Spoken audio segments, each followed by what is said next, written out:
Prej 22 vitesh, taksapaguesit shqiptar financojnë një institucion që ka për detyrë të kontrollojë pasuritë e zyrtarëve të lartë dhe në rast të mosdeklarimit apo fshehjes së tyre të ndërmarrë masa ndëshkuese përfshirë gjoba administrative dhe kallëzime penale. Por realiteti është krejt tjetër. ILDKPI ka vepruar thuajse vetëm ndaj zyrtarëve të rangut të ulët, ndërsa për funksionarët e nivelit të lartë në qeveri, parlament, drejtësi, polici dhe institucione të tjera kyçe nuk ka kryer asnjë hetim pasuror serioz, pavarësisht denoncimeve të shumta publike dhe informacioneve që kanë mbritur nga agjencitë e hetimit vendase ndërkombëtar. Në vend që të penalizojë mosveprimin, qeveria ka zgjedhur ta shpërblej këtë institucion. Jo vetëm që i ka rritur buxhetin çdo vit dhe i ka trefishuar pagat drejtuesve dhe inspektorëve, por ka shtuar edhe numrin e punonjësve përmes rekrutimeve klienteliste. Evgjeni Bashari, drejtuesja aktuale e ILDKPI-s prej afro 5 vitesh, e ka shfrytzuar këtë për të punësuar familjar dhe miq të saj, si edhe për të mbyllur dosjet e zyrtarëve që i garantojnë mbështetje politike.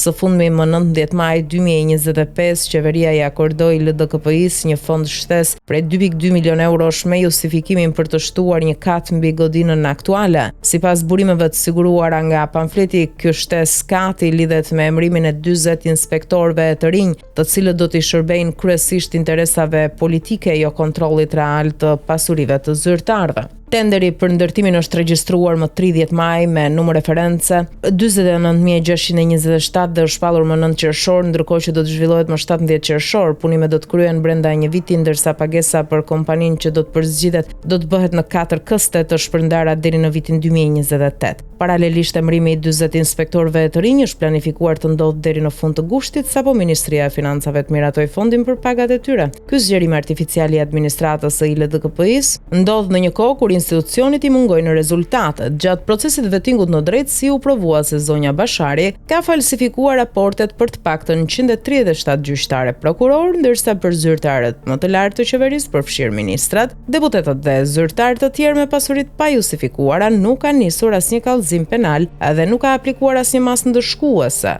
Në dhjetor 2020, Evgjeni Bashari u embrua me 100 vota në parlament si pjesë e një marrëveshje mes Edi Ramës dhe Sali Berishës. Për të garantuar mosprekjen e dosjeve pasurore të elitës së pushtetit, sot ajo jo vetëm që po zbaton këtë marrëveshje, por është në garë për të siguruar mandatin e dytë në krye të ILDKPI-s si shpërblim për heshtjen e saj të gjatë dhe të qëllimshme. Në vend që të jetë një institucion i kontrollit dhe ndëshkimit korrupsionit, ILDKPI është kthyer në një bunker politik që mbron më të pushtetshmit në këmbim të privilegjeve, tenderve dhe postit të radhës.